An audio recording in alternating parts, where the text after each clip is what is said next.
Ooh.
Sweet.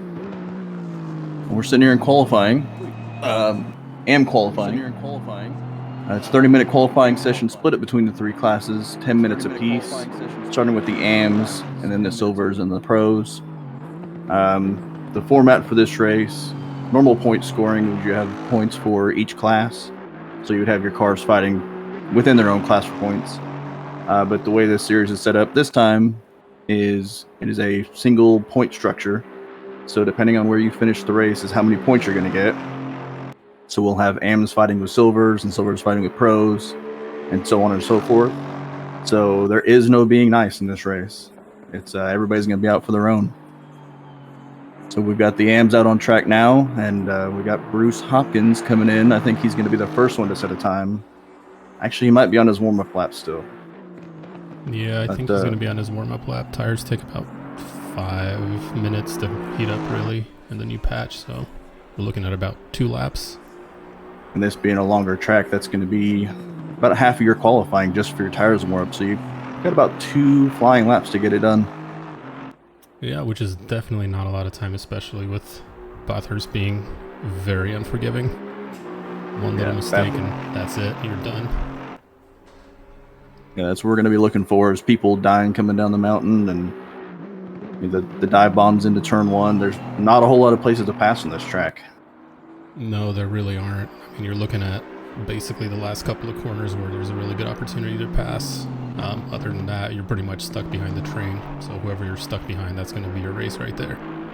Yeah, so qualifying is very, very important. We got Dorcius in the Audi. Very shiny. Went with all the chrome. We've got lots of red, white, and blue cars out there today. Yeah, well, July 4th is coming up, so, good to see It is Memorial Day weekend. Yeah. It is Memorial Day weekend. That is also true. There you go. I mean, I think every AM driver is in a red, white, and blue car. I wonder if that's coincidence or planned. Who knows? I mean, with these AM guys, you never know. Oh, I take that back. Durand is driving his gold, red, and black Porsche. Yeah, German flag right there. Like he's going to stand out from the other AMs in the only non-red, white, and blue car. It's going to be real easy to spot, that's for sure. And all we have with us today is just the 4 AM drivers? I count 6. But yes. I wonder if with COVID, kind of winding down and people getting vaccinated, if everyone's starting to go into this thing we call outside more. Oh, I'd stay away from that outside stuff. Yeah, I've been once, didn't like it. It's scary out there. Yeah. So I can read through our entry list real quick, just to give people an idea of what we're looking at. There's 26 cars registered for the race today. In the AM class, we got Keith Brubaker, which I don't know that he's here today. Bjorn Durand, Ryan Cody, Bruce Hopkins, Scott Chin, Christian Valenzuela, Dimitri Dorcius, and Peter Boustron. Those are your AM drivers that should be out on track right now. Yeah, So I think we're missing a couple of AMs here. I think we're light a couple. I do think Keith mentioned in Discord that he won't be able to attend today. Oh, I must have missed that one. Makes sense. I mean, it's a long weekend. Some people are out. And it looks like somebody Got a couple times coming in. have a little bit of a crash on the qualifying lap. Oh, it's always good. Yeah, it's always. At least he set a hot lap, so he still has a valid time. The 2:04.9 from Hopkins. 2:04.9 from Hopkins. Valenzuela's yet to set a valid time, and same with Peter. We got Boostron out there. Boostron's right now. Boostron's color scheme there. That's an interesting one. A lot of chrome. This season. I'm not sure about the colors. I gotta ask him if there's a meaning behind that, or if it's just he's trying to stand out. I think he subscribes to the Chris Turner School of Liveries, which is... Hey. Ugly is good. Mine are iconic. Anything else is just an imitation. Well, a sincerest form of flattery, right? Yeah, there we go. I mean, I'll take it. I'll take whatever flattery I can get. So we got Boustron. We also have Valenzuela out there as well, in a very nice looking white Aston Martin. Now this livery I can get behind. It's very clean looking, that's for sure. Let's see how long it stays that way. Yeah, I imagine it's gonna have some dents and some dings and some scrapes by the time we're done here. So Bruce Hopkins provisionally still first of the M's for right now. Dorch's had a little bit of a spin and a crash, so I don't know if he's going to be able to put in an outlap and a hot lap if he has enough time. You'd have to put down a scorcher if he's not on. Well, he is on track, so I mean he could make it. He'd have to have a good outlap though. And Boost run here on his hot lap. He must have had something, because it looks like this is his second lap and he doesn't have a valid time yet. Yeah, Boostron had that runoff on his last lap, so he did. I think it was coming down the chase. I think he overshot the chase and had an off track. So he's this will be about his last shot to put in a valid time, unless he makes it to the line before the 20-minute cutoff. Because if they make it before 20 minutes, he's going to be cutting it super close. As long as you can get to the line. Yeah, if you get to the line before the 20 minutes, you can finish that next lap. But you will have silver drivers nipping at your heels.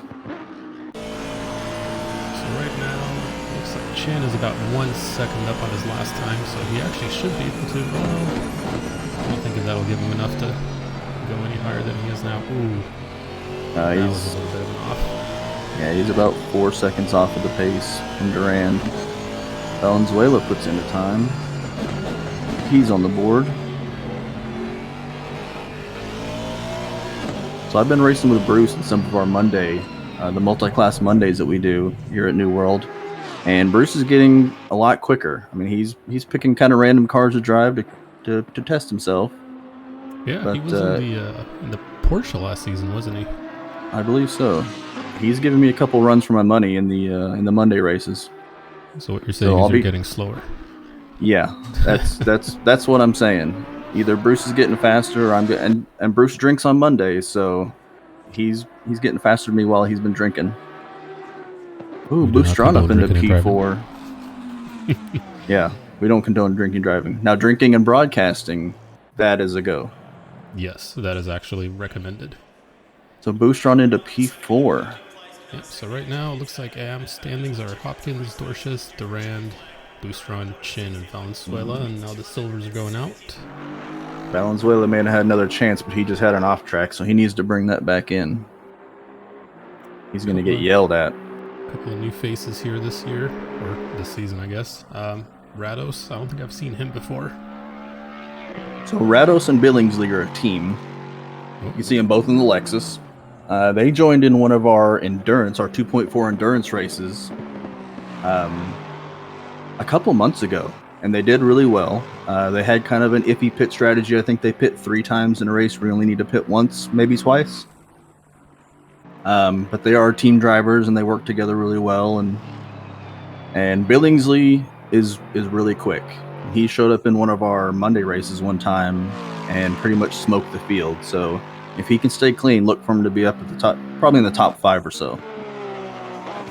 Especially in those Lexuses. Some returning faces with Lukey and Curzon, Chamilio, Bradford. Everyone's been here before. I think we got a couple of promotions too. Chamilio, I think, was an AM last season. Yeah, Chamilio was an AM, kind of ran away with AM because he was new and we didn't know where to put him. And we do the participation races before the season. For anybody, we have to do 3 races on 3 different tracks in the GT3s. And the races that he participated in, there weren't a whole lot of turnout, so we didn't really know where to stick him at. There weren't a whole lot of turnout, and he ran away with it. So now he finds himself in silver.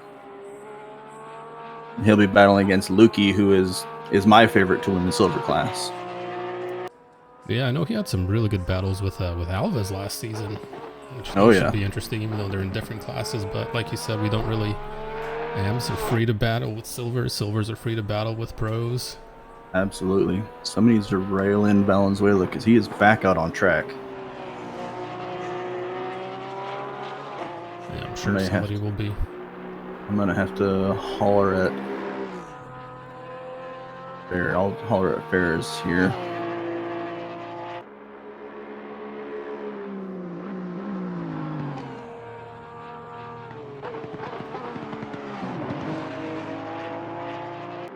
I don't know if he'll get that message on the Discord or not, but we'll see.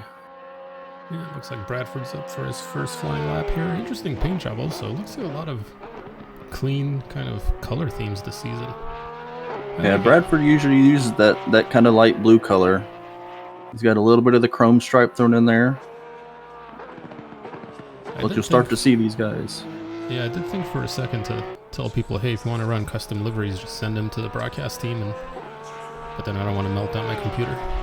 Yeah, I considered doing that myself, but then Ferris is burdened working on his app, but then it got broken, and so now we're just kind of sitting here in limbo. It looks like Keith Brubaker has joined the server, but won't get to qualify. Hey, it starts a start. This is Bathurst. You can make up a couple of places at the start, assuming there's, a crash or somebody goes a little bit wide. It's hard to pass, but there's definitely chances to pass from accidents. If anything, I think starting from the pits might actually be a good, valid strategy here. I would. At least that's what I do in iRacing. But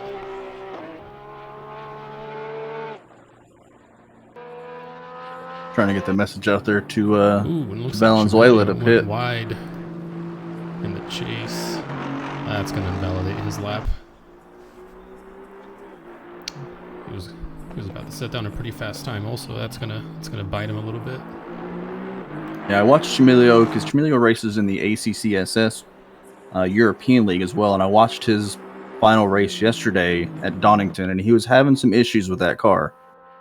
So we'll see if he can tame that thing here at Bathurst. Yeah, it's the same car he ran last season, isn't it? I think they ran the Aston last year too. Yeah, the Aston's such a stable car, but I mean, it'll still bite you. Alright, so we've got Valenzuela figured out here. He's going to sit in the pit. Rados with the time. Yeah, 2:03, not a bad time for silver. Just going to follow Lukey here for a little bit as he goes on his hot lap. That Porsche has to be a handful on this track. I can't imagine it's easy, especially in the downhill section after Skyline. Yeah, the Porsche is a handful on any track, but especially here. Just gonna go on board with him real quick as he makes his way down the dipper. Into Fortis elbow. Oliveri is still sitting in the pit. He's a silver driver. I don't know why he would still be sitting there. Maybe he just doesn't want to qualify. I mean, that's possible. I don't know why he'd want to do that. Track.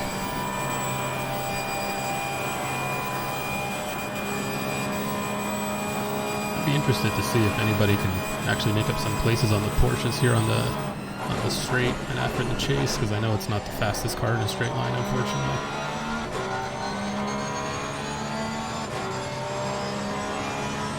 Right, coming up to Murray's corner here. One last turn. If anybody from Kunos is listening, please give us a live timer.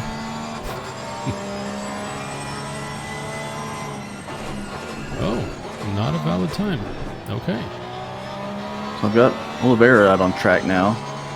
I don't think he understood. We got some new guys, and I don't know that they read through the rule book on how qualifying works. So Yeah, he's kind of thrown away. Here. He has about 3 minutes, so he's going to get an outlap and one flying lap. Yep.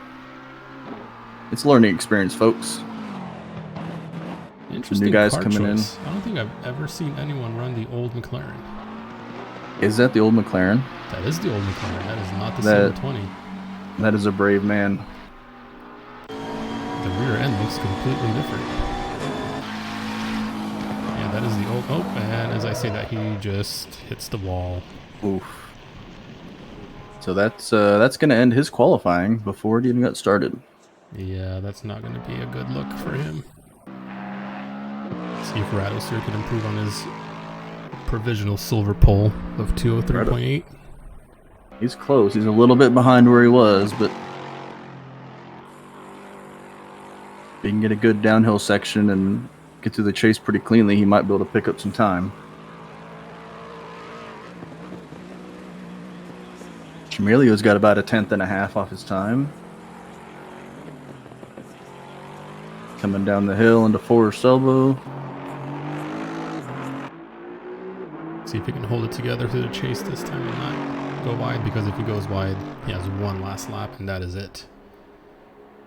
Going off track a little bit there. Interesting line. I don't think I've ever seen that one before. Yeah, that's an interesting tactic. And then you got your boy Brian Curzon, about 4/10 up, driving the GTR, headed up the mountain. There's a couple of people in the GTR this season. I don't know. Is Carl Big in here? Oh yeah, he is. Carl Big is in here. Yeah, I heard he's been practicing quite a lot. Chameleon was actually 0.3 up on his last time, so he's going to slot right behind Lukey.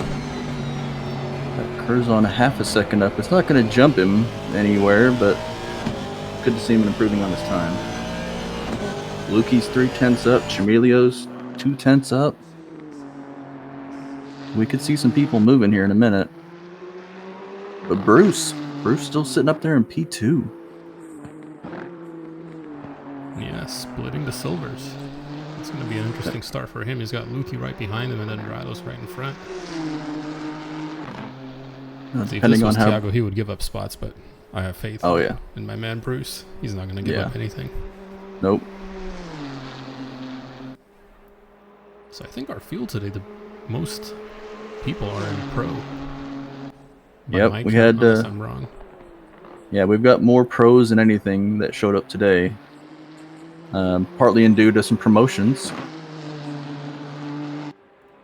which we'll get to whenever they get out on track. It should be in about 20 seconds or so. Lukey is actually 1.3 seconds up on his last time. He's on a flying lap. If he can bring that home, that's pole. Yeah, he is still 1.2 seconds up. Coming down to the back, going into the chase here. Just got to keep it together. Curzon's parked in the pit. That was a very clean corner. Come on, Lukey. You can do it. One last turn. 1.24 as of right now. So that should put him right in front of Hopkins, right behind Rados. Yep. Well done. Good luck from him. He'll be happy with that. And the last of the silvers that's out on the valid lap, Chameleon is about 0.1 up on his last time, so he's not really going to make any inroads on Hopkins. Still going to be stuck behind him at the start.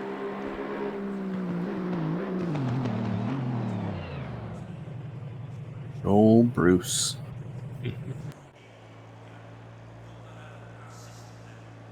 I wonder if Curzon's having... Oh, McVeigh and Miles decide to... Uh-oh. And almost collected Nick and Big. Well, What that's happened there? That's our pros, everybody. Yep, nothing to see here. Just a bunch of quote-unquote pros. These are the guys that we chase every time, and... Yeah, it looked like McVeigh lost track of his Porsche. Kind of had the rear spin out on him a little bit, and I think Miles just decided to brake and turn the wrong way to avoid him. Yeah, it's still a fast track, so they don't have as much rubber down, and you know, everybody's driving new cars. That's another thing, is a lot of people have switched cars for the season.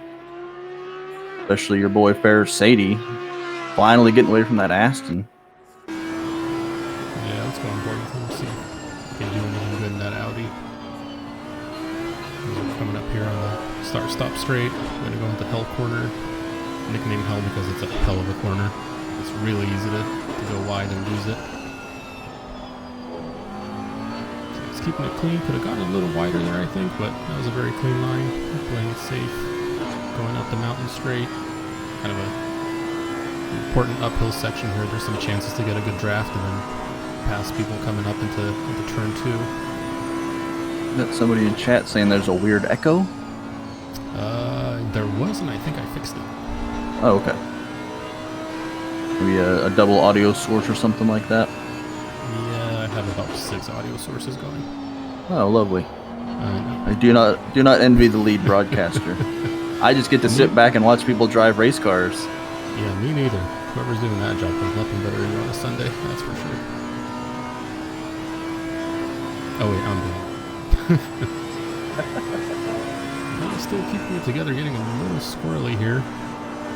Nice little lift coming down into Skyline. It's going to be hard braking. Into the dipper here. Keep it tight on the inside.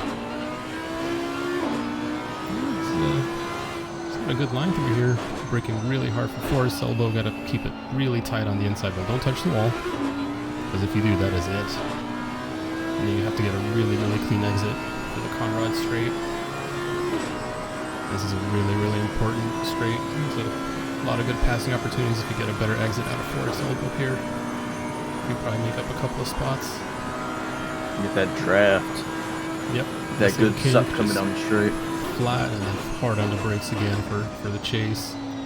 Again, really easy to mess this corner up. If you hit the bump on the inside, it'll just throw you right off. Yeah, and the brave guys on the braking will get some spots there. Oh, for sure. One last corner here, again keeping it super tight, not using the curb as much in the Audi. And he is not pole. I'm surprised. So the elephant in the room is coming down through the chase right now, and that is everybody's favorite, Mr. Thiago Alves. Recently promoted from Silver to Pro, Mr. Sandbags himself. Mr. Sandbags. Driving the Audi. Audio clip, yeah, with a very interesting, if you want to call it that, livery. He went with the gold. Yeah. He feels like he's gonna win some races, so he's go ahead and paint his car gold, and he's up into P3, right behind Rados and Carl Big with the pole in the GTR. Yeah, but then here comes Nick Alvarado. He's the master of Bathurst in that Honda, that's for sure. I've seen him do some insane laps. He's probably going to break into the 201s here. Oh, easy. 202.3. Yeah, we're still on a fast track. Yep. Yeah. So we'll be seeing some 201s. Yeah, I would not be surprised if Alvarado does a 2-1 before this qualifying is over. We got Paul Miles coming in. McVeigh should be coming by soon. Yep, McVeigh is just going up the hill now. Hopefully he's going to keep it together this time and not kiss the wall.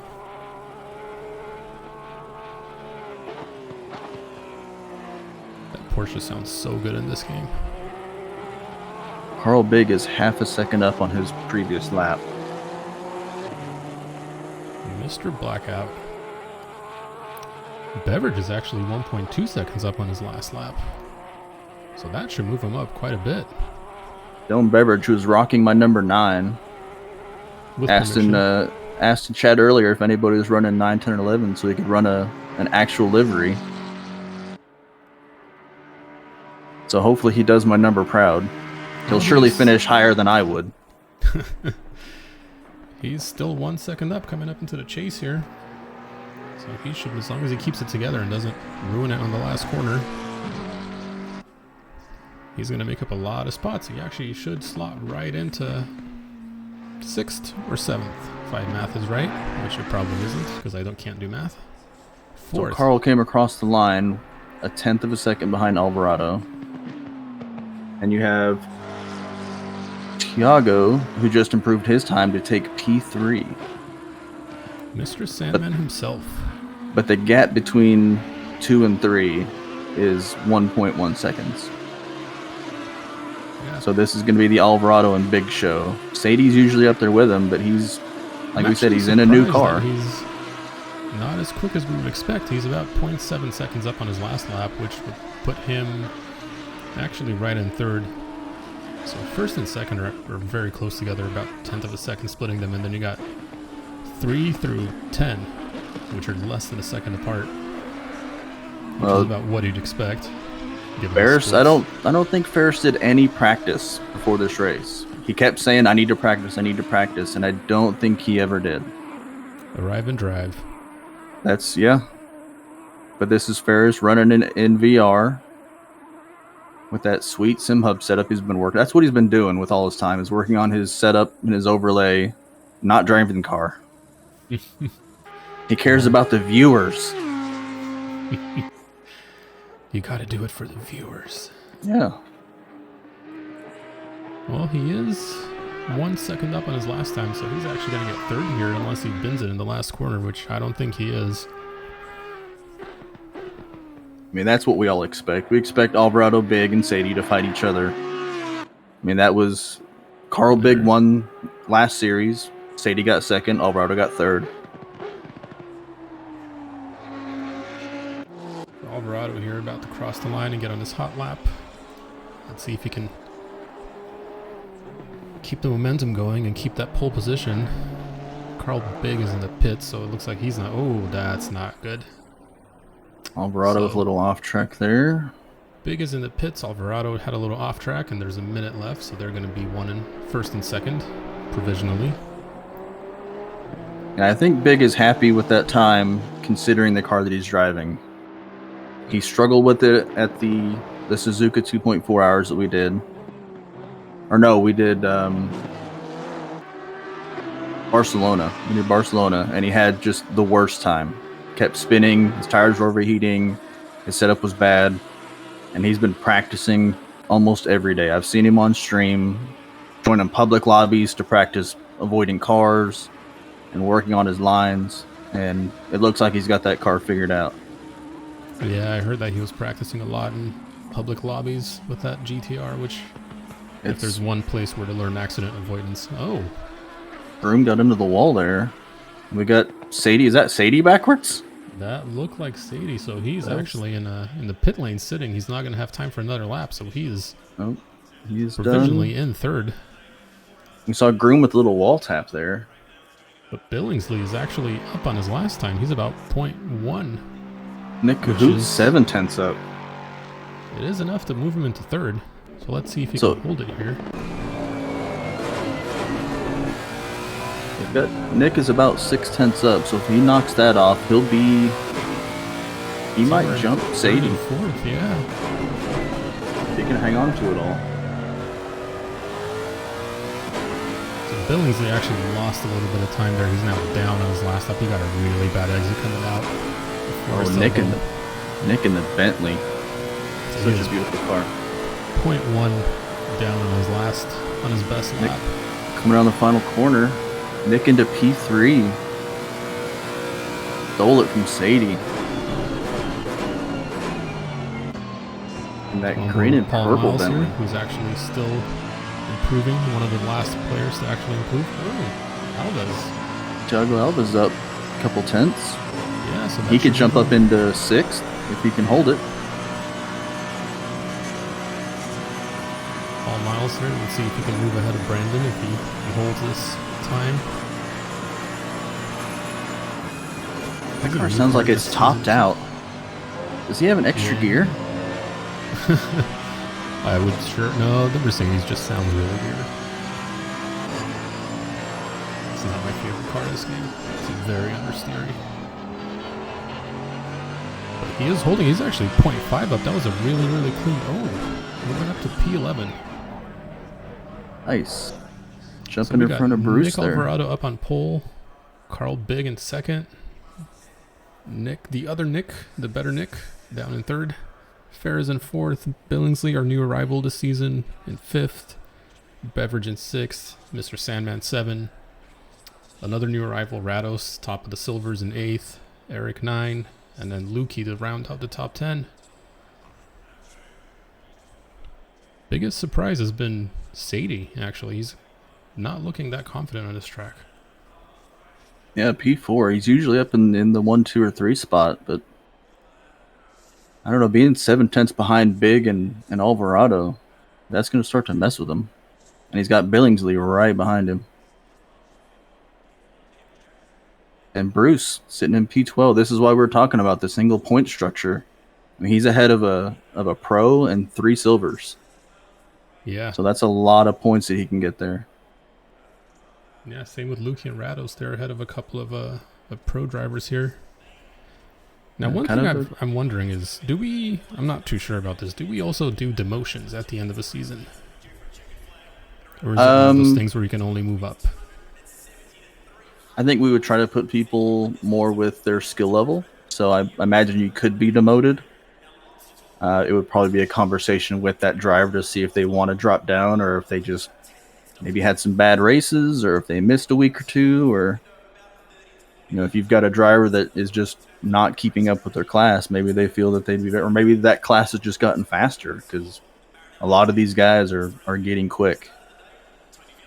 Yeah, some of them are getting pretty quick, and I'm starting to think that if we want to have an even split between, pro, silver, and am, we might have to start shuffling people instead of just promoting.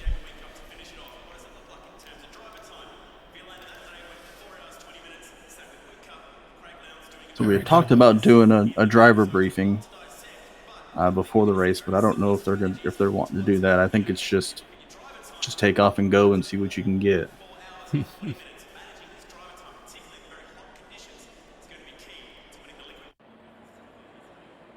Yeah, this is going to be an interesting start here. Hopefully we can keep it clean. As everybody knows, lap 1 is double points for penalties. As Peter's saying, don't forget your mandatory pit. Need to turn off these name tags here.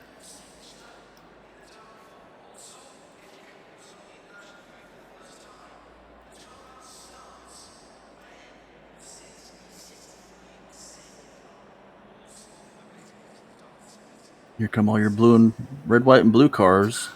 Bruce and Dorcius and Chin. Peter Bruce Strawn with his interesting color choice, which I respect. And you've got Brubaker, who showed up late in the AM class, so he's going to start at the back.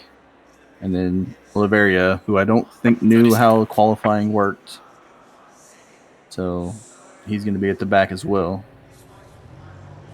30 seconds. Hopefully everyone remembers to press the drive. 20 seconds. Yep. Don't be that I'm sure person.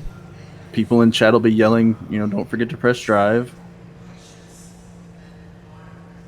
10 seconds. Maybe Sadie's doing a driver briefing real quick. Here we go. I'm excited. Are you excited?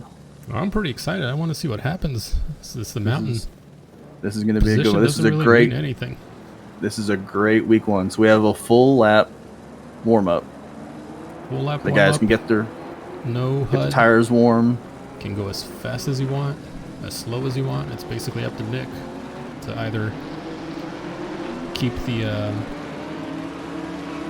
field backed up or Now a question, something I just noticed, is Carl Big sitting in P2. His car is blue. Mr. Yes. Blackout, who always drives a blacked out car, has a Yes. bright blue Nissan GTR. Yes. He is now known A little bit as of black on the Mr. side. Mr. Blue. I guess he blew himself. Oh, maybe because he's gonna. I don't know. He blew some tires. Who knows?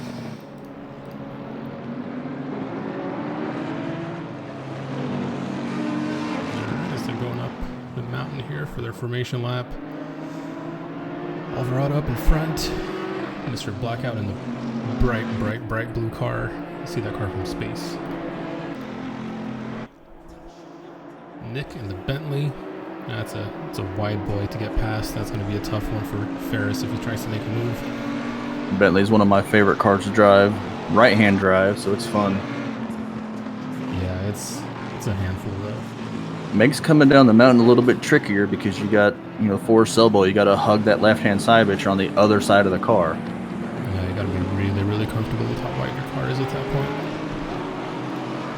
I know I've scraped it against some walls a couple times, just forgetting what side of the car I was on. Yeah, we've all done it. Especially if you do a race where in one car and then jump to the next one in the different car.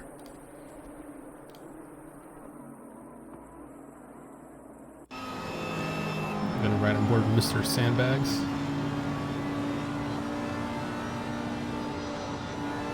Is the Audi also a new car this year? Or this season? I keep saying year. Maybe I just wish this year was already done. I think a lot of people feel that way.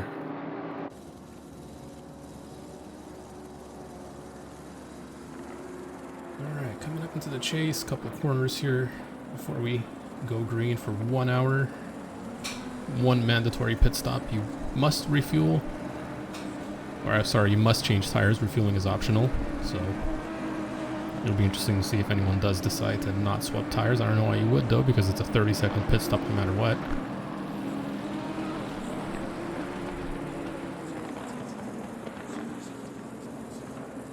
Alright. 1 hour. Hot day, 30 degrees. Air temp, 37 track. All the way up in first, and we are off.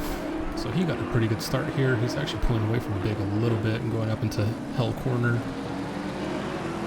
Nick made a little bit of a look on the inside of Carl there, but couldn't make it stick. He actually got a pretty bad exit, so now Ferris is moving up. It's like a clean turn one, though. Yeah, so far no we got incidents. A couple of cars off at the back. 22, who is Brubaker, and 662, who is Brian Curzon. A bit of an issue back there. Yeah, Ferris got a really good start. He actually made it all the way past into third. He's going up the mountain really quickly. Going to catch up to Big here in a second. Big, however, is also keeping up with Alvarado, which is very impressive. Alvarado in that Honda up this mountain is, man, he is quick. It's like that. Of course, with his South American ping, kind of weaving and wobbling all over the track. Yeah, it's fun driving close to those guys with the higher ping. They start kind of bouncing around a little bit and shuffling back and forth, and you never quite know where they're at. It's hard to follow close. Big making it look easy on lap one Where's here. elbow here? Let's see if Big. Oh, Big looks like he touched the wall a little bit. Mercedes got a run. Ferris a pretty good run. Side by side, coming down to chase. Can he hold it? Right now, he has the better line. He's going to get the inside into the chase, into the left-hander. It's like everybody pretty well in order coming down lap one. Everybody behaving. And the straight line to that GTR. Yeah, and the Bentley. Bentley right up behind Sadie. Nick's going to start bump drafting here in a minute. He's already actually pulled out a 1.2 second advantage on Sadie, so we're sorry on Mr. Blackout. So he's just going to run away with this. Sadie looks like he also lost a little bit of time to Big. We got Rados leading the silvers in P7. Kind of mix in with the pros there. So far, only one incident there's that first lap incident between car 22 Keith and 662 of Brian Curzon. Yep. Coming up the mountain for the second time. Mr. Blackout still firmly in second. He actually fell back quite a bit. I wonder if he had a little bit of a bad turn.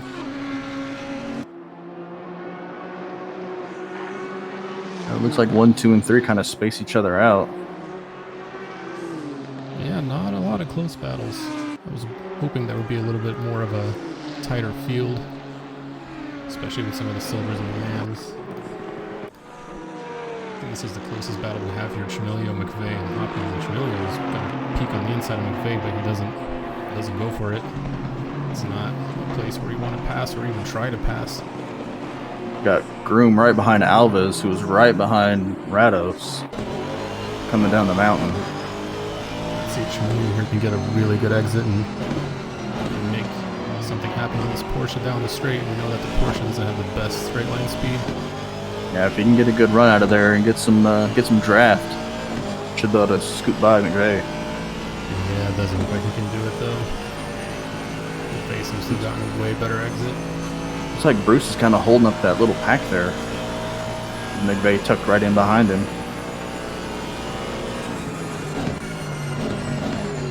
Oh, McVeigh's actually going to look on the inside of Bruce. Can he make it stick? Bruce. No, he can't. Now Chimilio's going up the inside of McVeigh. Can he hold it? Well, that Porsche does brake a lot harder than the Aston, that's for sure. And he's going to brake outbrake him going into the last turn. Brendan here is actually having a bit of a struggle, I guess. He's stuck behind Bruce, and Chimilio goes wide into turn 1. So he's going to lose a couple of spots. That's not a good look. Ferris is kind of falling off a big in P3, but he's got Nick and Billingsley right behind him, as Alvarado and Big just are disappearing into the distance. Yeah, I'm not going to pull a Formula 1 race director and follow the guy who's in the lead by 1 second. Yeah. Now, Alvarado, once he gets out there and gets a comfortable lead, he's pretty consistent, and there's not a whole lot that's going to go on until you get to the last lap, and then he'll clown it and spin and wreck himself. Yep, it's basically his race to lose at this point, and Yep. I think last season in the... Oh, we got a spinner. Uh-oh. It looks like Beverage coming over the top of the mountain lost it. And he is facing the wrong way here. That's not a good place to be McLaren facing the wrong way. right into the wall. Everybody doing a good job to avoid him. So he's going to run into a wall again. Oh, hold your brakes. Almost kills Bruce. There we go. One more car Still coming got through. One car coming through of Keith.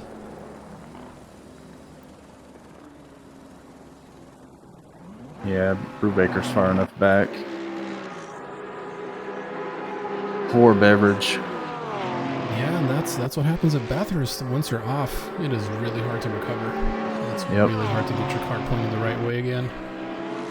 Yeah, had he held it and pointed the right direction, that wouldn't have been as bad. But yeah, being facing the other way, and good on him for not trying to hurry up and spin that car around and wrecking somebody else's race. Well, Hopkins with the... See, I'm not too sure. Is he trying to mimic the Union Jack or the U.S. flag? I mean, he isn't an Aston. I'm hoping he's going for the American flag versus a good American boy. Looks like Groom's got some damage already. That hood popped up a little bit.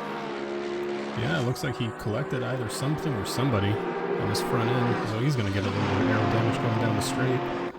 Well, he had that wall. He had that wall tap in qualifying, so I wonder if he's having issues on the downhill side of the mountain. Yeah, that's going to hurt him a little bit coming down the mountain. If you got some front end damage, you're going to start pushing out wide. Yeah, it's allowed McVeigh and Hopkins to pull right up behind him. McVeigh got by Hopkins. I didn't see when that happened. He just blew by Groom. Groom. And Groom looks like he has damage. He is slowing down. Yeah. He's letting everyone pass. I wonder if he's going to go in the pit soon and repair. He's letting up. Yeah, he's everyone got to at this have point. tons of damage. happened? I don't see an incident in the incident tracker or replay or anything. That must have been a solo, just hit a wall or something. I don't think the tracker logs Solo when you crash accidents? yourself. Yeah, because it didn't log anything for Beverage, who was in the pit, obviously. And I feel like he's gonna be there for a while. Yeah, he looked like that. And Chameleon goes up the inside of Hopkins here. That was a very clean pass. So he's now up into 12th in that Aston. Was that? Said he went up on the inside of Hopkins? Bradford. Or Bradford. Bradford. Trying to chase down Hopkins. Yep, Alvarado, Big, Sadie, and Nick are still just having a single drive here. Kind of checked out, yeah. Alvarado's pulled a 3-second gap over Big in just a couple laps.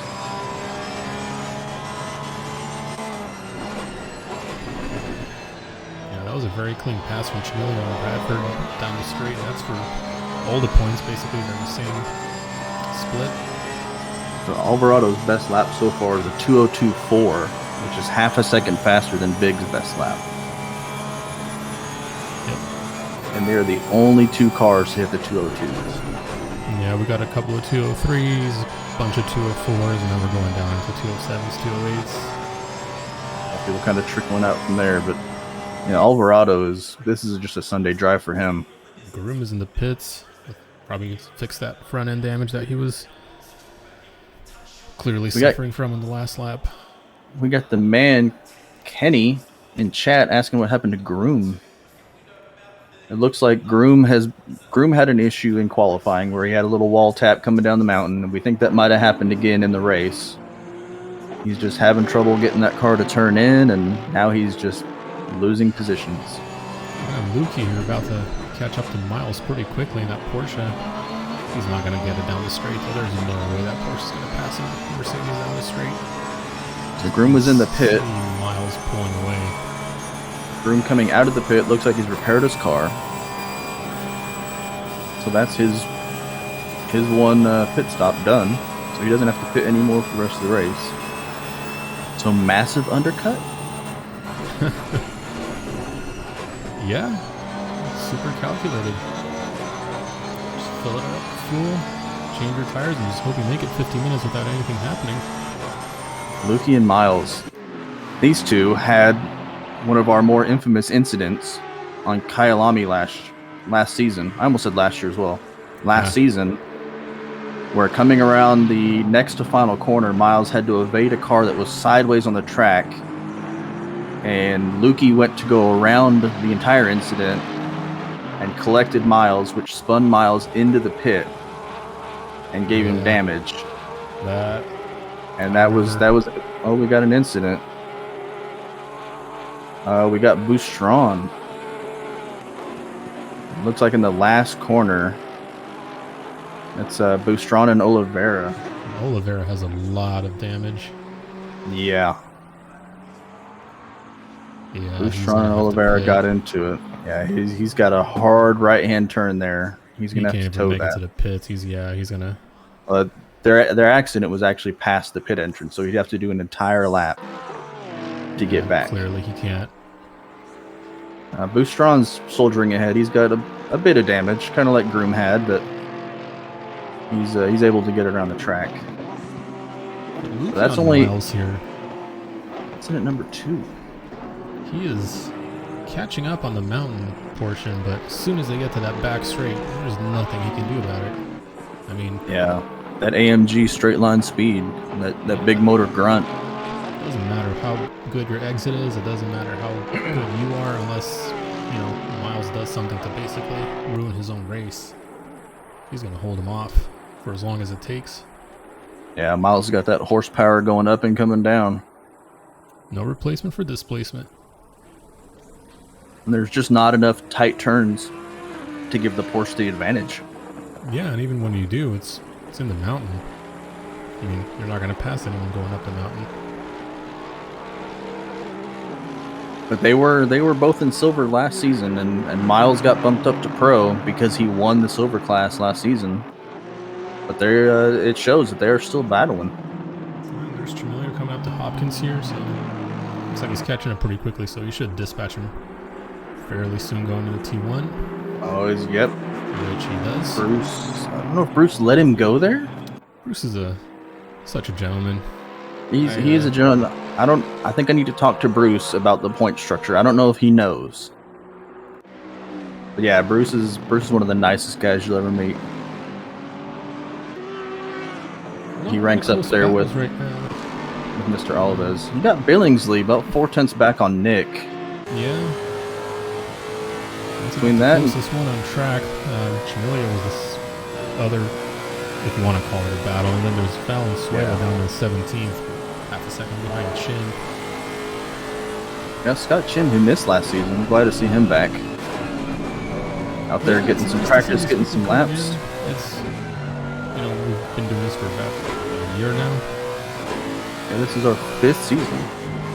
Yeah, and the first couple ones ran for about 4 or 5 weeks, and now we're doing 2 months, 8 weeks. Oh, that's gonna hurt his time. Got a little bit of a wall kiss coming out of Forrest's elbow there. So he's not gonna catch up to Nick anymore. Oh, we got McVeigh. McVeigh has joined the Lukey Miles battle. It's gonna make it interesting. So we got 2 Porsches trying to chase down that Mercedes. And McVeigh is going to want to look, because McVeigh's making a charge to the field, and he's going to want to get by Lukey pretty quickly. So we'll see some Porsche on Porsche action here. Yeah, and you can't, same engine, they're not going to, Oh, Lukey gets a little squirrely there.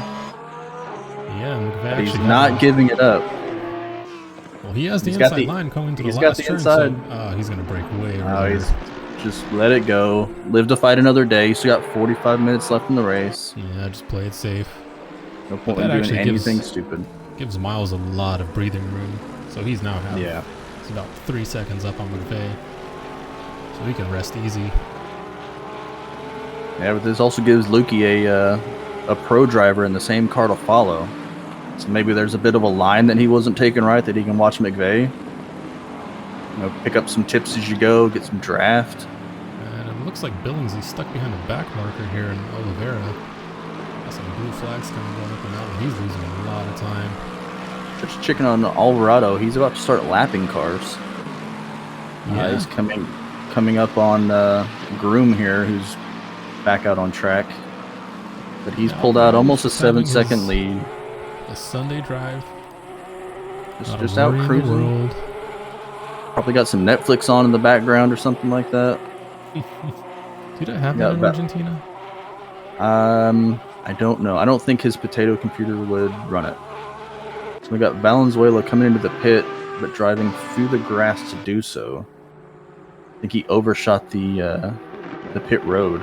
Looks like both Peter and Dorcius have a lot of front end damage here. Well, Bustron had that incident with Oliveira. So he's probably still carrying that damage. Because if he pits now, it's going to throw off his pit cycle. Dorch is right behind him, right on his rear lane. Good thing that gives him something to do. Gives us something to talk about. Because everybody else is kind of spread out. Yeah. Well, it was, a little bit of lag Thiago just lapped Oliveira.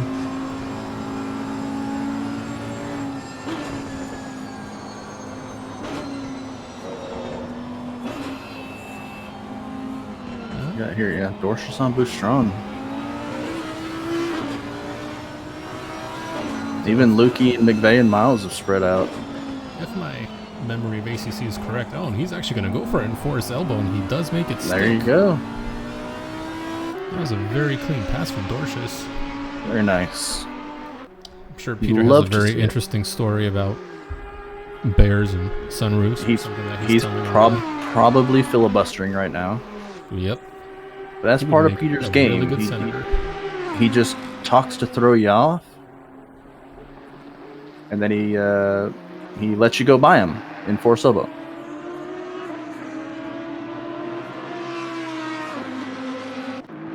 Yeah, Dorcius is he's gonna jump into the pits now. That is a very gets it's a by very alpha Boustron. move. Oh, and Brubaker actually hit the wall pretty hard coming out of Forrest's elbow behind Groom.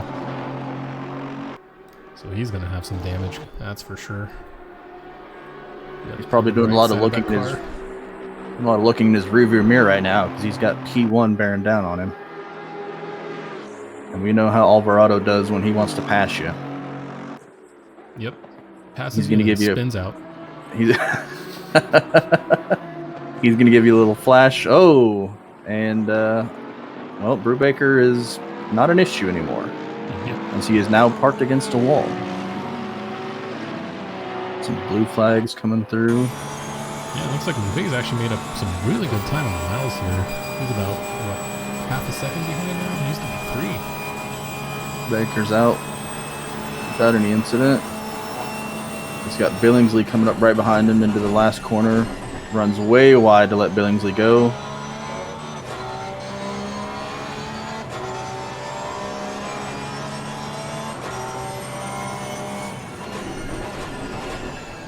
Oliveira looks like he had a bit of an off track. Yeah, he's one of the newer drivers this season, so he'll get there. You know, it takes some time to get adjusted. And this is a really hard track. I feel bad for the new guys, especially the ones that have never played before. Yeah. Ferris's wheel of misfortune just happened to land on Bathurst as the first race. Yeah, I've got the wheel of destiny that I spin when we do the Monday races, and Ferris had me spin the wheel for our track list, and this is what came out.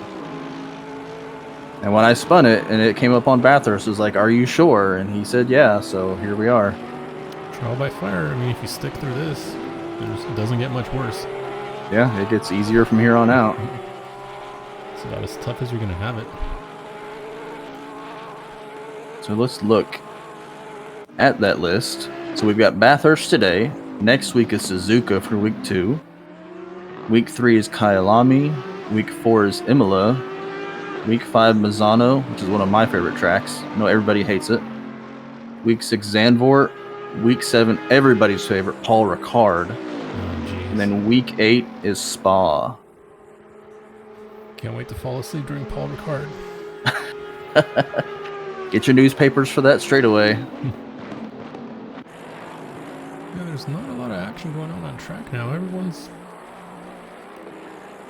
pretty far away from each other, actually. Yeah. I think Rados Miles just passed Rados. Yeah. So Rados is falling back. That was for position. I wonder if he had an incident. Nothing's showing up on the incident tracker. You know, McVeigh's going to want a piece of that. Yeah, you know that Rados is actually going to want to make that spot back. He is right on the bumper of Miles. Who are the two coming down behind him? Oh, that was Lukey passing Brubaker. It looks like Chameleon is catching up to Lukey quite a bit. Down to 1 point. Yep. But they got a lap car in between them, which hopefully will let him go on the straightaway here. And that Mercedes is so fast down the straight, it's not even fair. There's nothing you can do. Yep. That's It does not matter how good your exit is. It doesn't matter how fast your car is. That Mercedes will just pull away from you. But then when you get up the mountain, you can't pass. So even when you do get close, like Rados is here, there's nothing you can do about it. Yep. And the Mercedes is a pretty wide car anyway. And Miles drove the McLaren last season and had quite a few issues, but he got into that Mercedes and he instantly knocked about a second a lap off of his times. So he's loving that Mercedes this season. He's been driving it in all his lobbies that he hosts, and he feels like he's quick and he can put up some good results. And he can. I mean, he is holding off Rados here pretty well. Let's see how well he does out of Forrest's elbow. Which, like I said, doesn't even matter. Yeah. It just goes. That must be But he- I would be very frustrated if I were stuck behind it. But he is slowing down Rados enough for McVeigh to catch up. So Miles backing Rados into McVeigh. And pretty soon Rados is going to have to become defensive. And that'll let Miles stretch those legs again. No, and there goes McVeigh right up the inside. Can he hold it? Can he hold it? Nope. You got Bradford 3/10 behind Bruce. Some clean racing going on here. And they've got Dorcius right behind him, who is down some laps, but enjoying that draft anyway. He just cannot get past. This little train of 3 people here. Miles leading the... Bradford going to have a go into T1. Is Bruce going to let him go? Nope, not into turn 1.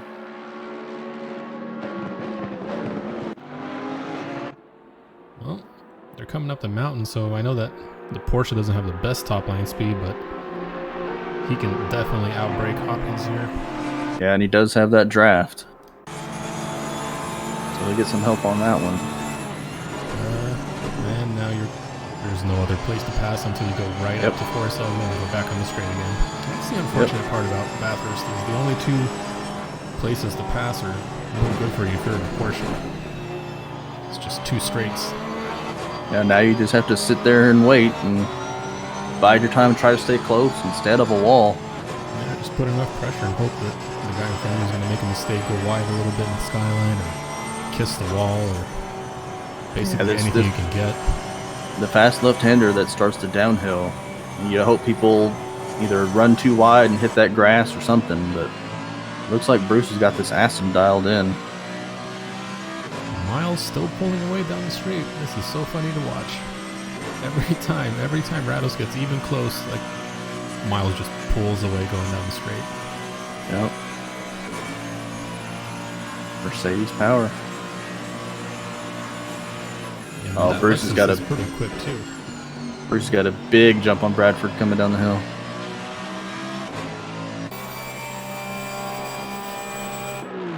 See if Bradford gets brave coming into the braking zone. He's too far back. That would be a dive and a half if he did it. That would be, but we've seen worse. Oh yeah, he is have. way back. Carl Big is in the pits, so that's undercut of the century right there too. I wonder if he had some damage. A couple minutes earlier, we got Sadie in the pit as well. I guess it is halfway through. About halfway through the race. Yeah, so he's actually going to come out in quite a bit of traffic with Alves and Miles, I think.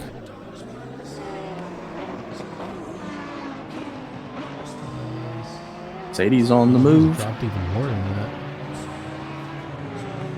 So Sadie actually gets in front of Big in the pits. Sadie jumps big. I wonder if Big had damage. He must have. Can you hold him off, though? I mean, that's the better question. I know Sadie hasn't been the most comfortable person in that Audi here.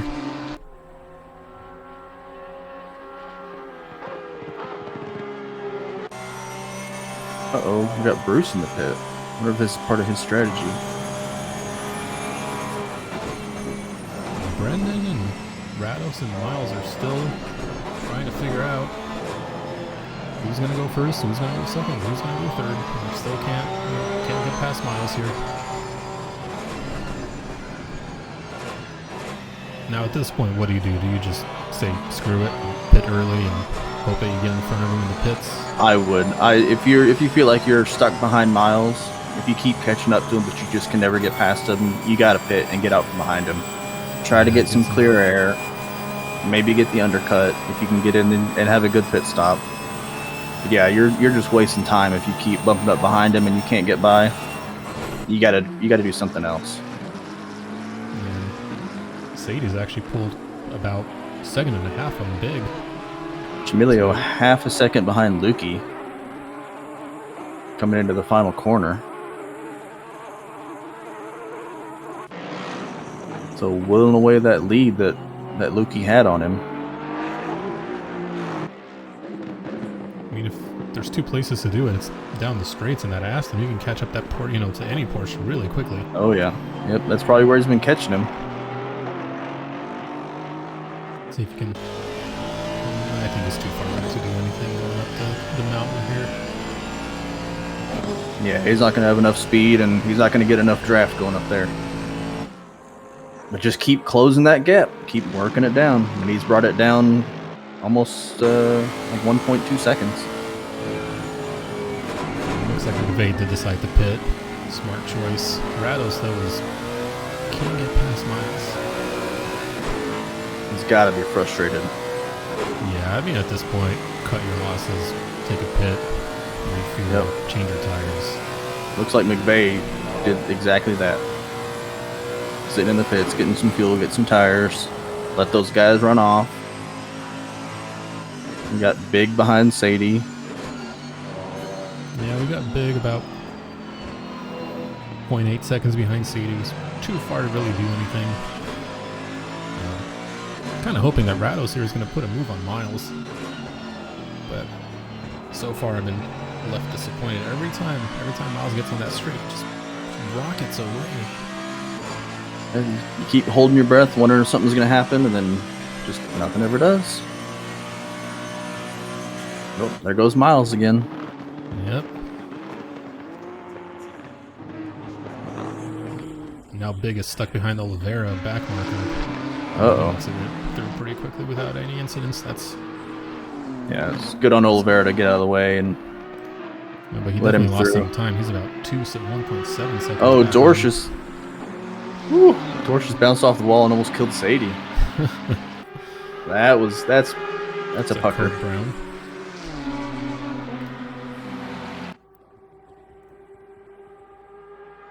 Yeah, now that everyone's kind Miles into the pit.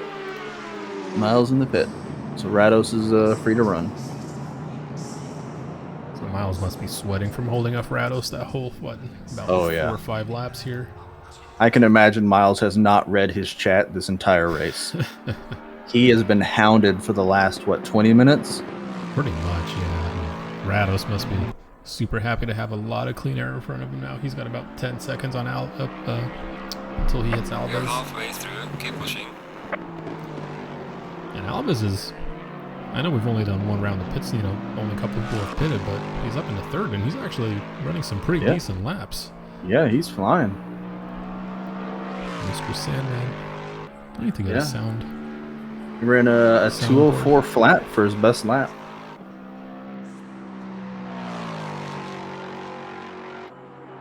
Chameleon on...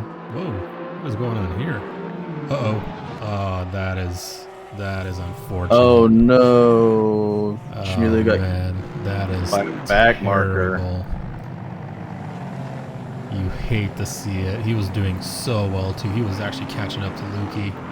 Well, hopefully he can get into the pit and get that fixed and not lose too much time. Yeah, that's gotta hurt. I mean, it looks like his car is barely hanging on. I don't think he can make it to the pits. He's probably going to have to tow. He's wall riding. Poor guy. Here he comes. Is that Sadie coming up behind him? Yep. Sadie and Big. Oh, Chameleon. Yeah, just park it and just tow it. There you go. There you go. Good man. You feel bad for him. You hate to see it happen. Yeah, that was so unfortunate. But that is the unfortunate part about back markers and trying to get over the mountain. Yeah, Bathurst is unforgiving. So we've got Nick Cahoot sitting in P1, still hasn't pit yet. Alva's into the pits from P3. And Alvarado has pit and come back out. He will be your leader. Is behind Miles again. Well, Brendan. So Brendan went for the undercut, and it didn't work. And Miles got out in front of him. I mean, that's the thing about ACC, and that's actually one of the things that I've been kind of a little, confused about, is you can't really undercut because there's a set length for a pit stop. It's 30 seconds. So whether you pit for, it's not like iRacing or R Factor or any of the other games where the amount of fuel you take dictates how short your pit stop is. It's set amount.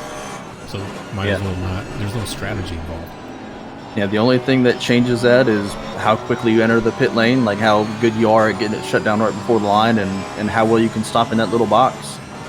Because if you're off by a foot or two and they drop your car, that adds a couple seconds. But yeah, there's no real. But there's not like I'm gonna splash and dash and get 10 seconds of fuel versus 30 with tires or anything like that. And I think it's kind of taking away from the game a little bit. Yeah, and because we have required tires, it's going to take 30 seconds no matter what. Yeah, and I don't know. I get that it says the SRO rules, even though I'm still a little iffy on that because I've seen multiple ways they do it, but it's something that I would change, honestly. I mean, oh, we got big right behind Sadie. Yeah, and I know that. Look at that GTR. Oh. That GTR has a lot better speed going down the straight. Yep, and they've got Bradford up ahead. Yep. You got McVeigh 2 tenths behind. Oh, Miles has caught lap traffic. And they're fixing to come down the mountain. Is he going to get by? Miles side by side with lap traffic coming down. Oh, there's contact. Uh-oh. Miles into the wall. McVeigh has shut his car down to avoid it. Looks like they got through. I'm not sure what happened to the lap car. Yeah, I don't know. There's a...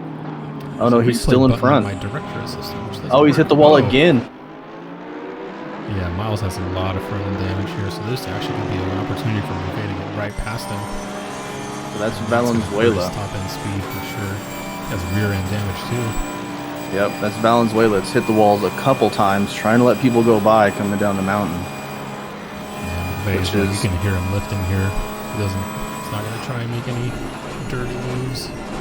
It's kind of a no-no trying to let people go by, especially coming down the mountain. You just hold your line. Those guys will be patient. Yeah, because when you try to let people by, that's when incidents like that happen. Yeah, that's something that they'll learn. It's something that I think we could also probably do a little bit better job of explaining. Yeah. Hey, blue flags. It's the person behind you who's responsibility to pass. Don't break off line. Don't move off line. Don't make any sudden moves like left or right. Yep. Yeah, you drive your line, they'll go around you. Yeah, and I mean, I've been there when it is kind of scary to have somebody bearing down on you, but at the same time, it's like if I'm coming up on somebody, I know it's my responsibility to just coast and follow them until I have a chance to pass. Nobody's going to pass on the mountain. Yeah, or communicate. Talk to the other guy. Try to set it up. If you know you're going to be able to get by them, or if they want to let you go, just say, hey, I'll let you go as soon as we get down the mountain or something like that. There's nothing wrong with talking to people. Big got past Sadie. And now Sadie with his signature flashing. Oh, in yeah. the middle of the day in Australia. Oh, of course. Do a lot of good. If Sadie ain't flashing, he ain't racing. Yep. That's just the way he is. So McVeigh being very careful behind Miles, knowing that he's got damage. Not trying to push the issue yet. Just sitting and waiting. And I would have thought that actually Miles would lose a lot more time because of the damage on the back straight, but looks like he's not really losing anything. I mean, the only... Yeah, I don't see any... I mean, he's still pulling away like it's nothing. Yeah, I'll be interested to see what Miles' lap time is. Coming through this time. So Miles' last lap was at 2:11, but that's probably because he had that incident. Yeah. So we'll just wait for him to cross the line here. Big is actually pulling away from Sadie. Nothing to see there. Yeah, that GTR is going to pull on pretty much anybody going down the straight. Billingsley leading the race. Of course, he hasn't pit yet, but Yep. Billingsley and Rados, the teammates. I wonder what. I think they're going to try to pit late. Yeah, overcut. So Miles' last lap did 2:06.6. Brendan did 2:06.5, so he's actually about a tenth and a half faster. Yeah, but how much is Brendan slowing down, waiting? Looks like they're going to catch up to another back marker here to Curzon. Although, saying that, Miles, pulling on him. Going down the straight.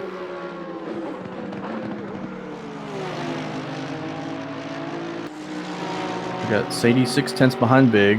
Nick about 2 seconds back of them. And then a big gap to Tiago. And then a big... So everybody's kind of spread out except for Miles and McVeigh. Miles actually goes side by side with McVeigh here. Oh, looks like he backed out. Had a little look going up the mountain. It's a very brave place to try to make a move. Miles is a pro now. He's not going to let anything go. Oh no. Why would he? But if I'm McVeigh, I'm getting frustrated. Oh, yeah. I mean, the guy in front of me's got damage. Well, we know Miles isn't going to try to pass Curzon coming down the hill because of the last time he tried to go around somebody coming down the hill.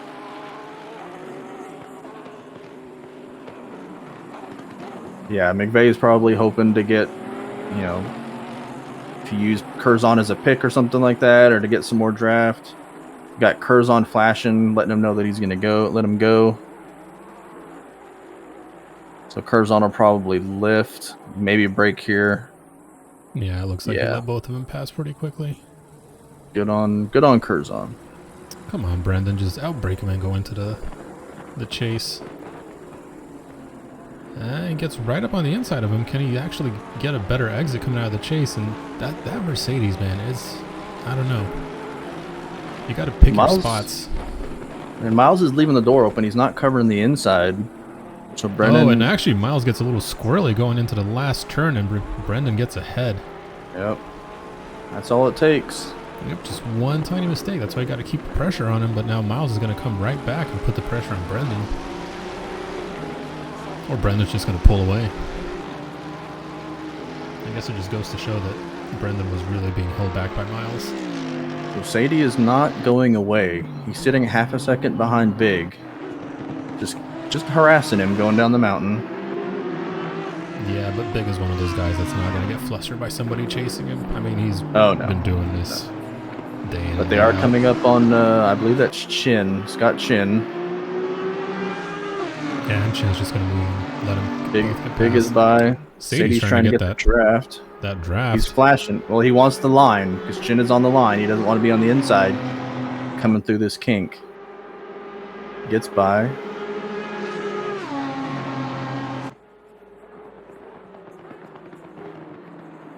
So it looks like Sadie has a little bit better braking. Yeah, the braking and the cornering on that Audi is going to be way better. Big is practically driving a brick. That car does not turn. It doesn't do anything except for go fast in a straight line.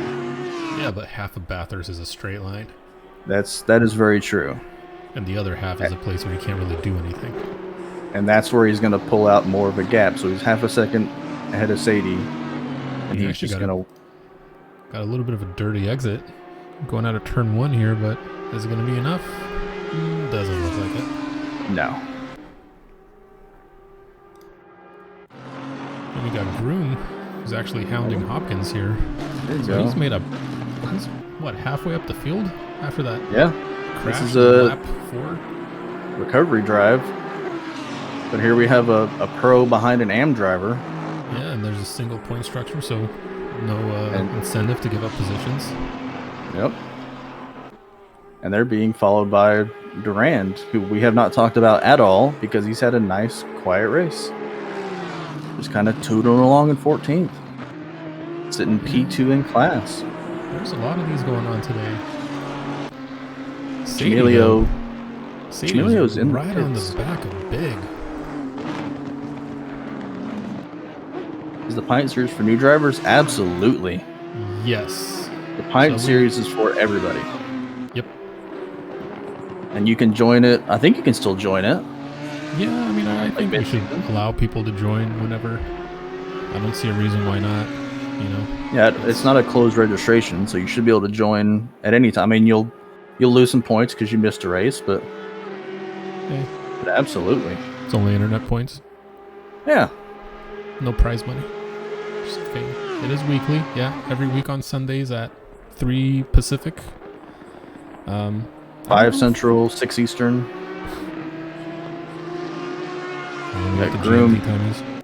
Groom on Bruce. Well, it's mine plus 6, so it'll be 11 o'clock GMT. But Groom looking to get past Bruce or catching up to a back marker here. Finally, someone after my own. Oh, yes, Groom's dead. Groom has spun it going up the hill. That is not going to be good. Yeah, I've got the same view that you do. I don't know where he went. but he turned sideways trying to get by Bruce, and It doesn't hopefully he didn't damage. So yeah, I think he just kind of scraped along the wall. I don't think he smashed into it. Yeah, so he should be Hopefully, good to go. He's yeah. been struggling with that Lambo today. Yep. I know normally that's his car of choice, so it's kind of interesting to see him struggle so much today. So Rados is in the pits. Billingsley is out of the pit in P6. So their time up at the front is now over. Alvarado 20 seconds ahead of P2. Yeah, and Alvarado's actually about to break into the 201s. His last lap was 202.1. Pacific is the only real time zone. Man, if you like, earthquakes and stuff, sure. Although if you come to Central, we got tornadoes. Yeah, but at least tornadoes give you a warning. Sometimes. Earthquakes pick give your. You, I think we have an early warning system, and now it's 10 seconds. Oh, Carl touched the wall. Carl hit the wall coming out of the force elbow. So that's going to make him slow. Sadie's going to be right on him coming down the straight. Is it enough? And Nick is slowly creeping up. Look at him back there. Just waiting for these two to kill each other. He's just going to wait for them to hit each other. These two are going to run into each other. Although, I mean, being P1 and P2 last season, these guys know how each other drive. They had some amazing races. Some amazing races last season. Yeah, it doesn't look like it's enough. But Nick, though, he's right behind Sadie now. Yep. And I know that Bentley has way better top speed than the Audi, so he's actually going to get a pretty good look going up the mountain here. Yeah, that big old Bentley. Negative 50 winters. Man, that ain't right. Negative 50 degree winters? In Central? Like Central I'm guessing Minnesota. US? Yeah. I mean, if you're way up north, yeah. I think we got down to negative 12, I think, was the coldest we got this last winter. Minnesota, yep. Minnesota. Yeah, there you go. Fair enough. Oh, Valens. What was that, Duran? Bjorn getting by Valenzuela going down the hill. And by backmarks. Big old cluster of cars that Alvarado has caught up to. So Alvarado's stuck behind. Back markers coming down the hill. Yeah, but he's got about 19 seconds to big in second, so I wouldn't be too worried. Yeah, he's just got to be very, very careful navigating these guys. Nick here, though, is still biding his time, just waiting for one of them to, have a little bit of an off or slide a little bit more than they should. Got 15 minutes left. There's no reason to do anything silly. No, Big's got to be feeling the pressure. I mean, you got two people now within a second of you. Yeah, and considering how spread out they were at the beginning of the race, for them to tighten back up like that, it made it interesting up at the front. Everybody else is pretty well spread out. 4 seconds here, 7 seconds there. Lukey's about 2.5 behind Miles, so he may be able to chop that down if Miles still has damage. Miles had actually a pretty slow lap last lap at 206, and Lukey had a 204, so he cut about 2 seconds out of his lead. Yeah, Miles is feeling that damage now. Come on, Nick. Get in there. Muscle your way with that Bentley. Yeah, big old chunky boy. You just stuff it in there. So my favorite things about driving that car is you can just bully people. Yep, just elbows out. Because it's huge. It's a big old intimidating car. When you see it bearing down on you in your rearview mirror, it just takes up the whole thing. And in the hands of old Nick there, I mean, it's got to be a really good car. What was he using last season? I don't quite remember. I think it was an Audi. Yeah, he drove the Audi because he had that really, really bad race at Brands Hatch in the rain. Yes, it is a single that car. He ended for the full season. But we're not too serious about what car. Yeah. So yeah, you you're drive. most comfortable with. Drive whichever one you want. You want to drive the GTR, drive it. You want to drive the old Porsche, you drive that. Yep. And we don't really we don't really enforce kind of a field. No. So if there's 10 Aston Martins, which there always are. Oh, and Nick actually got caught behind the back marker, so he lost about half a second here. Yeah, we've got That's 4 gonna Porsches on the track today. Yeah. And Chamilio still hasn't... Oh, actually, he's just about to pit. I would have thought that he took care of his pit stop when he took care of his damage. I wonder what happened there. Well, if he didn't change type, he just went in to fix damage and didn't change his tires. Which I don't know why you would do that. I think you would just fill up your car and change your tires and call it a day. Yeah, he's not going to be... Unless he's just parked it there and he's retired. No, I think he just went in recently. Or maybe he is. Oh yeah, he's been in there for about 18 minutes. Yeah, he's only on lap 14. Everybody else is on lap 23, or the leaders are on lap 23. So I think he's called it a day. Oh, this is going to be interesting.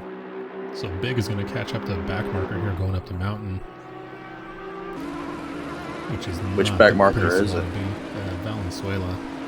Oh, that's the one that took out Miles. Yeah, So he's one of the new drivers.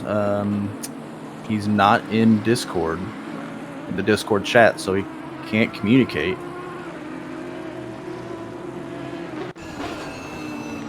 Ferris here has been keeping up really well. Nick has fallen back quite a bit. Carl always drives muted and deafened anyway. He's got to focus, so. Looks like we got a yellow flag, but I don't see any incidents in the tracker, so must have been just going a little wide. We've got cars in front of Alvarado trying to get out of the way and bumping walls. So it looks like they both get past back marker here. Yeah, Dorsch's got into the wall trying to get out of Nick's way. Now they're coming down the chase. Valenzuela backed out. Dorsch is backed out. Luki was about 0.3 behind Miles, and now he's fallen back to about a second and a half. So I wonder if that's what the yellow flag was for. Oh, this Nick, Sadie Nick battle. This is great. Yeah, he is right back up on Sadie's wing. Yep. Gonna make it interesting. Down under 10 minutes. Into the chase. I don't know. Can you outbrake an Audi with a Bentley? You can try. Oh, you almost got into the back end of Sadie there. Yeah, he's going to get a way better exit, that's for sure. Oh, yeah. Well, the question is, you have 9 minutes left. I mean, you got to make a move soon. Yeah. You're running out of time. Couple of laps. So somebody's going to have to dive somebody else. You know Sadie's going to go for it. I mean, we don't call him full send for nothing. Yeah, Sadie's going to send it for sure. It's going to be Sadie dives Carl, and they bump each other, and then Nick's going to take both of them, and they're all going to laugh about it at the end. Then they're going to submit penalty reviews. And Alvarado's going to be like, you guys all suck. Well, Alvarado's just out in front. I'm not even going to look at his... Yeah, he's 20 seconds ahead of P2. He's just kind of... His last lap was 2:04, but he still has 19 and a half seconds up. 2:04 because he was stuck behind back markers coming down the mountain. So he's still running 2:04s behind traffic. But he's got some clear air in front of him. I don't see him having any issues before the end of the race. Paul Miles. Oh, Lukey got past Miles. Yep. Yeah, that... So Miles must have had some sort of an issue because last time I checked, Lukey was 2 seconds behind him. I wonder if Miles had an issue coming down the mountain or coming into the chase or something like that. His arrow was messed up. And now Lukey's going to start to pull away in that Porsche. Into the top 10. Yeah, this battle's actually been pretty close all for, what, the better part of half an hour now?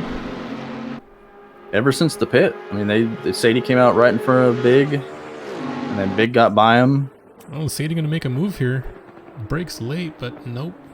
Doesn't have you have to get really close if you're gonna outbrake him going into a turn. I mean the GTR is a brake, but it brakes really well. Yeah. From what I hear, it goes straight really well, and then it slows down really well, and everything else is meh.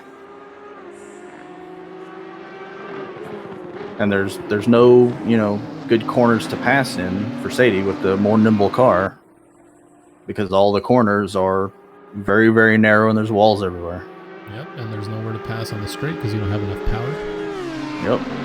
So he's got to be frustrated. You're stuck in this sandwich with two cars that are faster down the straight, but then you're faster, in the mountain. Yep. The only spot you have an advantage, you can't pass in. Yeah, I wouldn't worry too much about not driving the tracks. We usually, if we don't, I can start it up again. We usually put up a practice server for the week that's coming up. That's up pretty much all week. So yeah, and some of the guys will have sessions throughout the week. I know Miles does some, and they'll get a group together and they'll practice together. And if you find a guy who's driving the same car as you, you can ask him for pointers, or we exchange setups and stuff like that. We have points, but this is more for fun. This is a quote-unquote beginner league that guys get better at. And yeah, we try to stay away from Monza. We do Monza on Mondays. We actually did Monza, was it last week or the week before? On our Monday race. That Carl flashing. Bear's flashing. Not too sure who Carl's flashing, but okay. Well, yeah, Ferris is flashing, and then Carl has to flash. It's the rules. As I tell Ferris when we're racing against each other, it's flash to pass. You have to flash me before I'm going to let you go. If not, I'm going to stick my elbows out with my Bentley.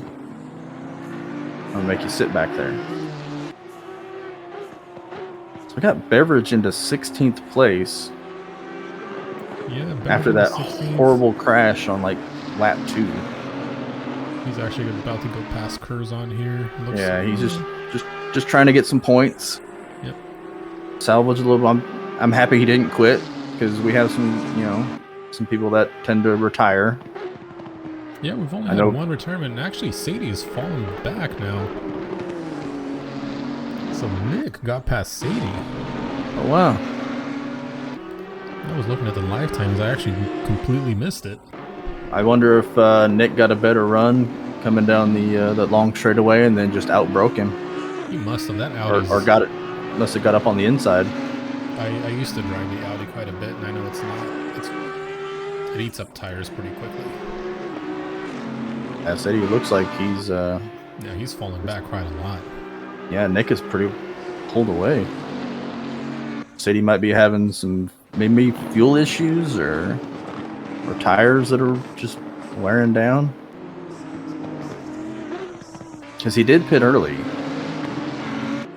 So he's got about 35 to 40 minutes on those tires.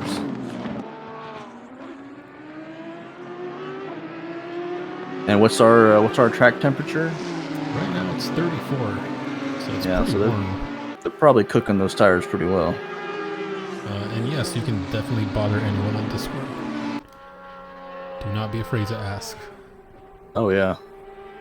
If you got questions, just ask an admin or anybody with a fancy colored name. We'll point you in the right direction. Dorsch dirt. Big got a little wide from the back marker. Ooh. Is Nick going to be able to get him though? Well, Big's got the inside of the corner. There's not really a chance for an undercut there. So Big's going to save his position. Man, back markers, the great equalizer in these races. The question is, he's going to lose any time going up the hill from that little scrape with the wall? Doesn't look like it. They're pretty evenly matched.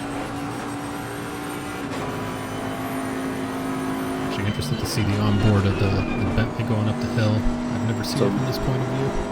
So Nick late braking on that one to try to get a little bit of extra, close that gap a little bit more.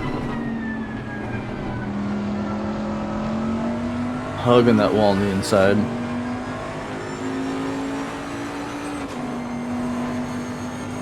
Yeah, the Bentley, it's really easy to fixate on that camera and your rearview mirror because all you've got right there is Sadie right behind you. So you got to block that out. Yeah, don't even think about what's going on behind you. Just drive your race and hit your lines. Yep. But Sadie's tucked right back in behind Nick there.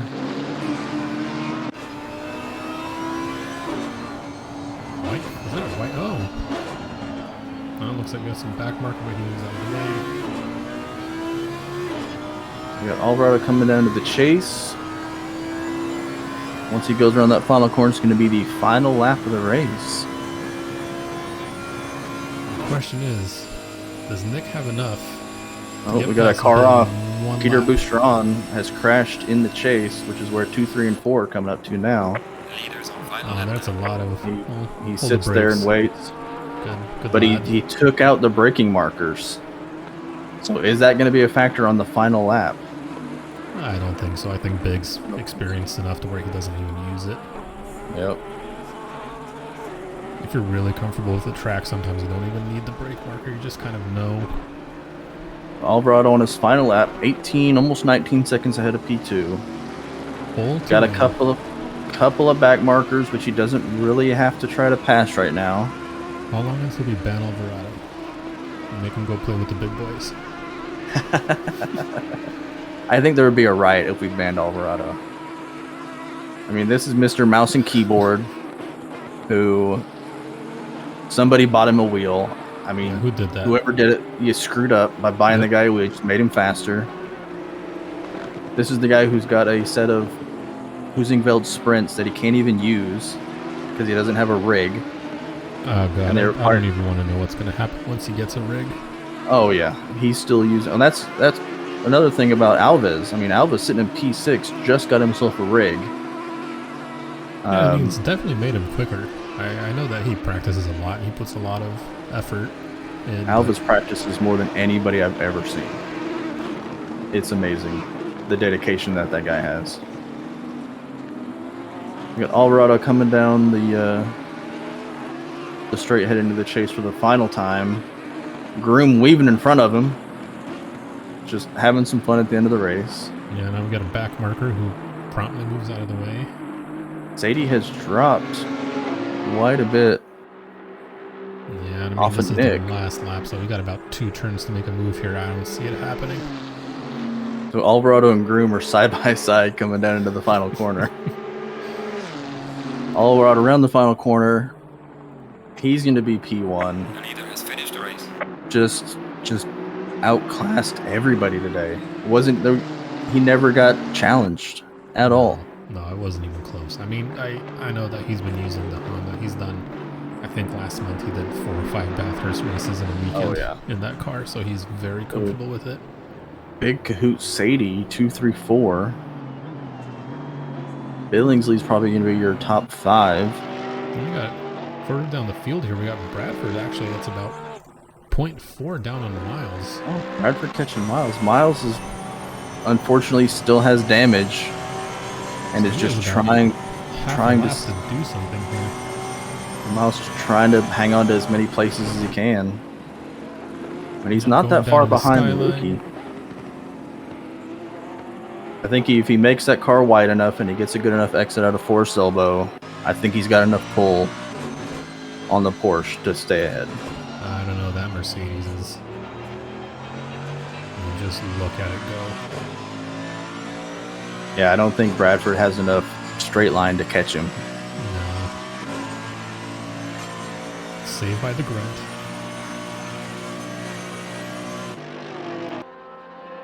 Yeah, you just can't get past him. I mean, I know he has aero damage and everything, but he's still pulling away like it's nobody's business. Rados P7, McVeigh P8.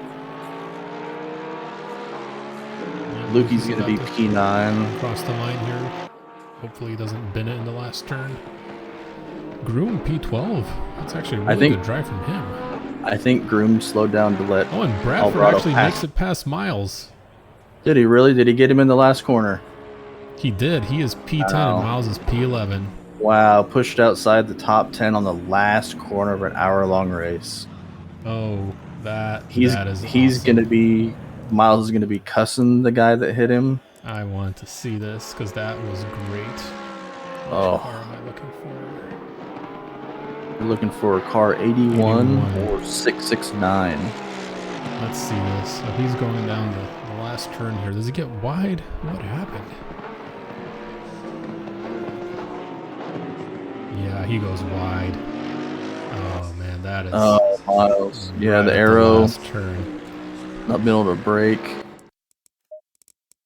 Probably watching Bradford to see if he's going to make a dive in the last corner and just overshoots the braking.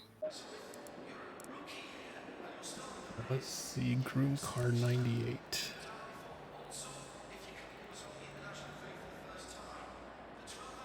Alvarado, Big, Kahoot, your top three.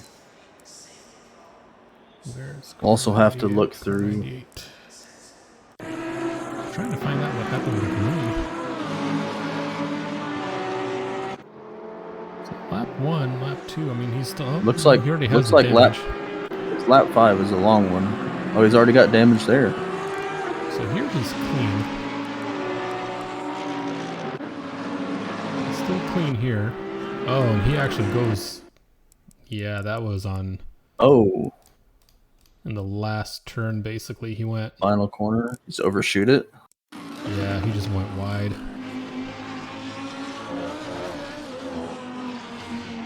Yeah, he just went wide and just kissed Caught the curb and unsettled the car. Yeah, and then lap 5 was when he pitted to fix his damage. Blame all.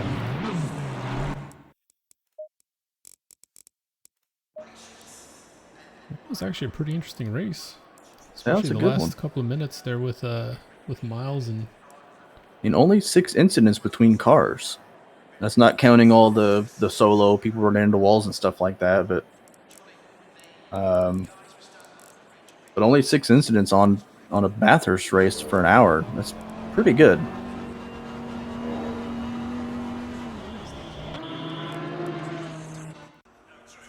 Yeah, not bad at all. Green light, go, go, We go. got some guys chatting in the chat after the race, talking about how they're not happy with their performances and things like that. People got some stuff to work on.